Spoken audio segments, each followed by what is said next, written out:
কারিনার গাড়ি যখন চালায় আসতেছিলাম সেই বাসায় ডিউচেস থেকে এখন আমি ক্যান্টনমেন্টে ঢুকছি। এখনও এরা কিন্তু গাড়ির পিছু পিছিয়ে দৌড়াচ্ছে।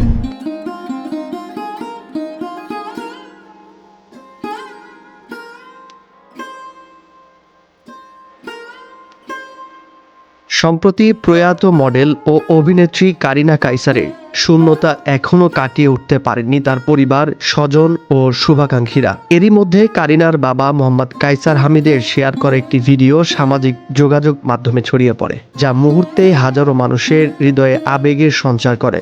ভিডিওটিতে দেখা যায় কারিনার ব্যবহৃত গাড়ি নিয়ে বের হয়েছেন তার বাবা, আর গাড়িটি রাস্তায় চলতে শুরু করতেই কারিনার আদরের দুটি পোষ্য কুকুর গাড়ির পেছন পেছন প্রাণপণে দৌড়াতে থাকে। গাড়ি যেদিকে যায় তারাও সেদিকেই ছুটে চলে, যেন এখনো তাদের বিশ্বাস প্রিয় মানুষটি গাড়ির ভেতরেই আছেন।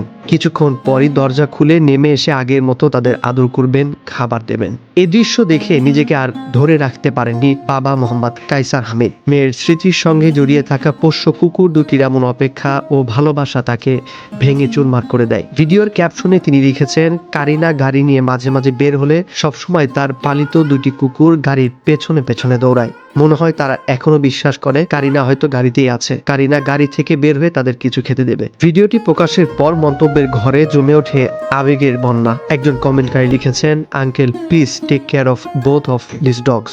আরেকজনের ভাষায়, বারবার মনে পড়ছে কারিনার কথা, আল্লাহ কারিনাকে জান্নাত নসিব করুন।